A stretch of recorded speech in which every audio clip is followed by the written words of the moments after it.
Hello everyone, কেমন আছো তোমরা সবাই? আশা করছি ভালো আছো। আজ আমিও অনেকটা ভালো আছি। তো চলো আজ তোমাদের সাথে শেয়ার করি আমাদের এখানে শিব পুজো মানে শ্রাবণী মেলার আয়োজন কতদূর হলো। দেখতেই পাচ্ছ এদিকে কিন্তু খাবারের দোকান বসে পড়েছে, মানে তেলে ভাজা। আর এখানে ফুচকাও চলে এসেছে। অনেক দোকান বসেছে, তবে সবগুলো এখনও খুলে পারেনি যেহেতু আজ প্রথম দিন। আর এখানে দেখতে পেলাম গৌর আর নিতাই ঠাকুর, তাই মন খুলে ঠাকুরকে দর্শন আর প্রণামটা এখানেই সেরে ফেললাম। আর কিছুক্ষণে কিন্তু আমাদের নগর কীর্তন বেরিয়ে যাবে। আর সামনে গিয়ে দেখি স্টেজের এখানে সব কিছু জোগাড়জান্তি হচ্ছে, কারণ আজ এখান থেকেই আমাদের মেলার উদ্বোধন হবে। বাপনদা আরও অনেকে বড় বড় যারা ছিল তারা সবাই মিলে আজ এখানে উদ্বোধন করলো। এখানে দেখতে পাচ্ছ সবাই কিন্তু বসে বসে হাতে তালি দিচ্ছে। কেন বলো তো? কারণ এখানে কিন্তু বেশ সুন্দর কীর্তন হচ্ছিল আর সাথে সাথে সবাই হাতে তালি দিচ্ছিল। কীর্তনের সাথে সাথেই এইখানে সবাই বড়রা মিলে আজ আমাদের মেলার উদ্বোধন করে ফেললো প্রদীপ জ্বালিয়ে। দেখতে পাচ্ছ? রাম হরে রাম রাম রাম হরে হরে হরে কৃষ্ণ কৃষ্ণ কৃষ্ণ হরে। দেখতে পেলে প্রদীপ জ্বালিয়ে কিন্তু উদ্বোধন হয়ে গেল। আর এদিকে সবাইকে তিলক পরাচ্ছিল।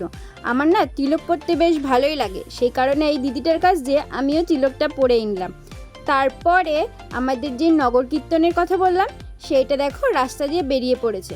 তবে আমার ডক্টর দেখানোর সময় হয়ে যাচ্ছিল বলে আমি আর যেতে পারলাম না, তাই মা আমার কাছে মায়ের ফোনটা রেখে মাও চলে গেল।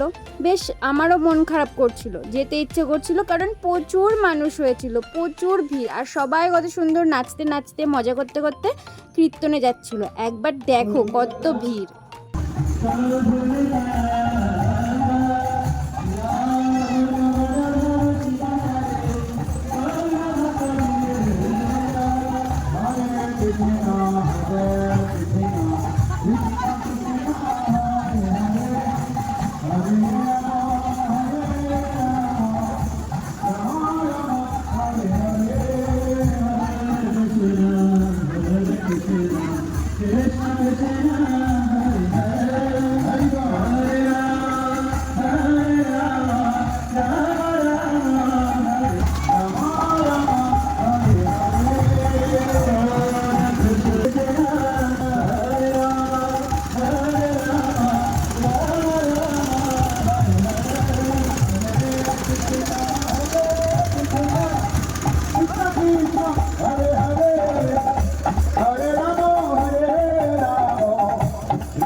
দেখলে তো এখানে সবাই গেল, শুধু আমার যাওয়া হলো না।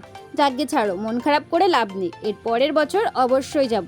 তবে তোমাদেরকে কিছু আমার বলার আছে। যারা এই ভিডিওটা আমার ফেসবুক থেকে দেখছো তারা তো পুরো ভিডিওটা দেখতে পাবে না, তারা প্লিজ আমার ইউটিউব চ্যানেলে গিয়ে ভিডিওটা দেখে আসতে পারো। দেখো সন্ধে হয়ে গেছে, সবাই কিন্তু নগর কীর্তন করে ফিরেও গেছে। আর এখানে সবাই মিলে নাচছিল, বেশ মজা লাগছিল। কিন্তু আমারও ইচ্ছে করছিল, তবে আমি যাইনি কারণ লজ্জা লাগছিল। ছাড়ো আমার লজ্জার কথা। আমি যখন চারিদিকে ক্যামেরাটা ঘোরাচ্ছিলাম তখন চোখ যায় আমার এই মাতাজির দিকে, কারণ দেখো সবাই তো ওখানে নাচছে আর এই মাতাজিরা শিব ঠাকুরের সামনে দাঁড়িয়ে দাঁড়িয়ে কত সুন্দর করে নাচছে। আমার কিন্তু বেশ ভালোই লাগছিল, তবে মাতাজিরা একটু লজ্জা পাচ্ছিল বলে আমি ক্যামেরাটাকে সরিয়ে নিয়েছি।